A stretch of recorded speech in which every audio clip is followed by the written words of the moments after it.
Hello guys, nandito na naman tayo. Syempre ngayon, good morning muna rito at good evening dyan. ito guys, pag-usapan naman natin, no? Patuloy lang natin pag-usapan itong baha sa Davao City at talaga namang grabe ang mga nangyayari sa Davao City pag umaambon. Ano? Wala namang bagyo, habagat, umuulan, talagang dilubyo ang inabot nila, di ba? Dahil nga sa corruption nitong mga magkakapatid na may sayad, no?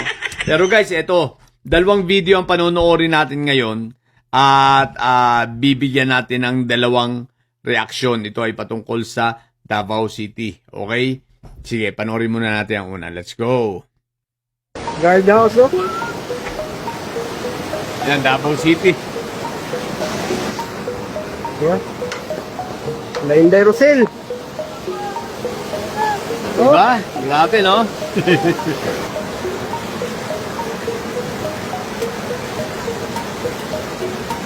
O yun, nakita natin, Davao City, di ba? Grabe. Grabe ang binabaha at may nagsasalita ron na isang lalaki na ultimo siya, hindi na makapaniwala sa nangyayari sa kanila. O, di ba? Dito guys, sa sitwasyong ito, wala akong magawa kundi tawanan lang ang mga taga Davao City.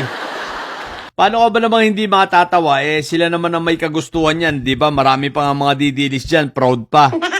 At sabi nila, kahit na kami bahain, kahit anong mangyari, Duterte pa rin kami.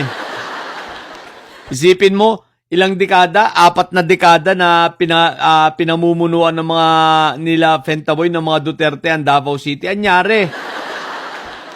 Di ba? Hanggang ngayon, isipin mo, may budget na 51 billion tapos ganyan. So ngayon, sa sitwasyong yan na nakita ko at napanood ko, tawan-tawa ako.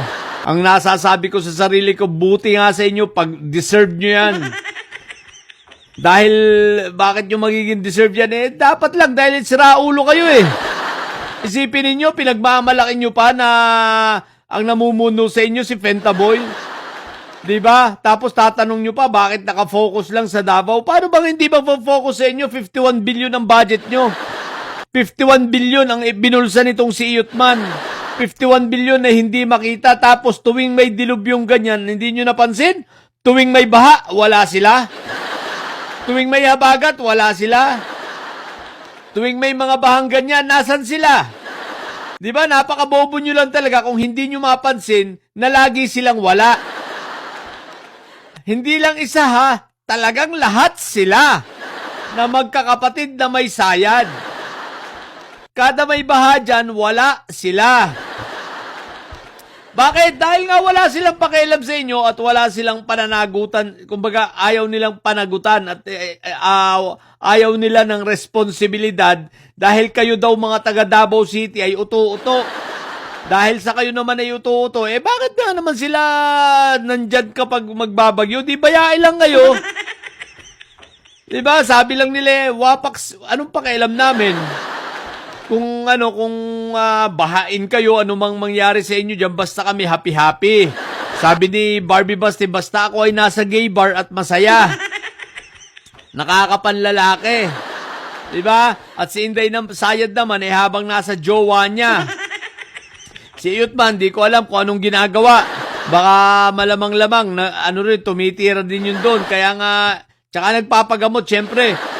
Nakakailang buwan na naman. Baka naman siguro yung kanyang tulo magaling na. Ang pinupunto ko rito guys, no? Nang mapanood ko itong mga bahang ito, ako ay tawan-tawa sa mga taga Davao City. Dahil bakit? Kahit na sila'y binabaha ng ganyan, Duterte pa rin.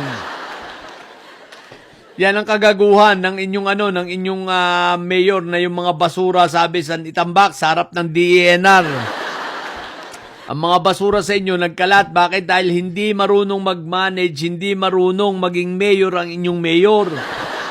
Hindi siya marunong magpatakbo ng bayan, hindi marunong makipag-negotiate, lagi na lang puro tapang at pagiging siga.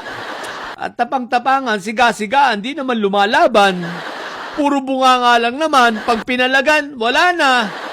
Di ba? Mga magkakapatid na yan. Kaya sino ba namang hindi matatawa sa inyo at sino ba namang tao sa ibang lugar ang hindi magsasabi sa inyong mga taga Davao City na deserve nyo yan? Kaya huwag kayong manisi at huwag kayong magsiiyak dahil deserve nyo yan. Okay? Ngayon, ito, panoorin natin ang ikalawang video. Let's go! Ito, mga bata ito, guys, ha? Kaya, bata na yung mga biktima rito, kawawa naman. What the heck? Napakadelikado, buti na rescue. Davao City pa rin po ito. Salamat sa ating mga Coast Guard, no? Na na-rescue nila yung mga batang ito. Isipin nyo, nasa puno, na trap. What the heck? Asan yung mama? Asan yung mama? Asan daw yung mama nila? O yun, tinuturo nandun.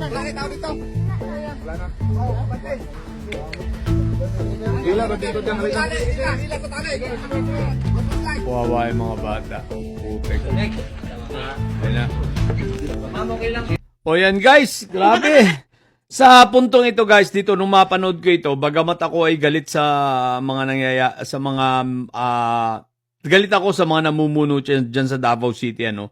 Pero sa puntong ito, talagang ako ay nakonsensya dahil hindi deserve ng mga batang ito. Yung mga matatanda, deserve nila yan. Pero yung mga batang ito, hindi nila deserve. Sipin yung napakadelikado na nangyari sa kanila. Di ba, buti na lang na-rescue. Hindi nila deserve. Nabahain ng ganyan, malagay sa bingit ng kamatayan ng kanilang mga buhay dahil lang sa kagaguhan ng mga namumuno dyan at kagaguhan ng mga matatanda dyan, kasalanan ng mga magulang nila kung didilis ang mga ito. Pero ang mga batang ito, walang alam. Hindi naman wala pa sa kabuuan o kamalayan ang mga batang ito o sa wastong pag-iisip para maintindihan nila ang mga patungkol sa politika kung paano sila ginagago ng mga Duterte. So, hindi nila deserve. So, dito nakonsensya talaga ako at naaawa ako. So, sabi ko, ilang bata pa kaya ang nabiktima na ganito? Ito lang maaari yung naipakita sa video dahil may nag-rescue. Pero ilang bata pa ang mga nangyari o nalagay sa panganib ang kanilang buhay dahil sa bahang ito. At hindi deserve ng mga batang ito ang mga pangyayaring yan. Kaya ngayon, kayong mga hinayupak na mga taga Davao City, mag-isip na kayo. Diba? Isipin ninyo yung mga anak ninyo. Isipin ninyo ang pagiging delikado nito. Kung may nangyari sa mga batang yun, tsaka kayo magsisisi. Kung may nangyari o namatay ang mga batang yun at nadala ng anod, nalunod sa baha, kaya tsaka kayo magsisisi. O sasabihin nyo, Duterte pa rin kami. Diba? Magising-gising kayong mga hinayupak kayo. Hindi deserve ng mga bata na mangyari sa kanila yan. Pero sa inyong mga matatanda dyan, ng mga siraulot, mga humihimod sa pit ng mga dutae, na nyo, deserve nyo yan. Pero wag nyo nang idamay yung mga bata sa kagaguhan ninyo. Doon sa mga namumulat na at sa mga ilan na ayaw na sa mga Duterte, salamat sa inyo, magising kayo, ipaglaban ninyo ang inyong bayan. Alam nyo guys, may magagawa pa kayo para sa Davao at may magagawa pa kayo para maiwasan uli yung mga pangyayaring ganyan. Alam nyo kung ano? Tanggalin ang sino mang Duterte sa politika dyan sa Davao, maglagay kayo ng bago at para makamit ninyo ang pagbabago. Yan ang sinasabi ko sa inyo. Tanggalin ninyo mga Duterte dyan hanggat hindi yan natatanggal. Ganyan at ganyan ang mangyayari sa inyo. Ang mga anak ninyo, laging malapit sa kapahamakan at huwag kayong nasa huli ang pagsisisi, huwag nyo nang hintayin na dumating pa sa punto na sa huli kayo magsisisi na mamatayan kayo ng anak dahil sa mga flash flood, dahil sa mga bahangyan, dahil sa kapabayaan ng mayor, kapabayaan ng mga politiko na nakaupo dyan, lalo na mga Duterte. Ayun, dapat magising na kayo mga taga Davao City ha. Yun lang, sa mga bobong didilis at may side dyan na nyo, ang tatay nyo ay preso, ang BP nyo ay bobo. Manatili kayo mga bobo at may side sapagkat ang may side ay laging high blood. Bye!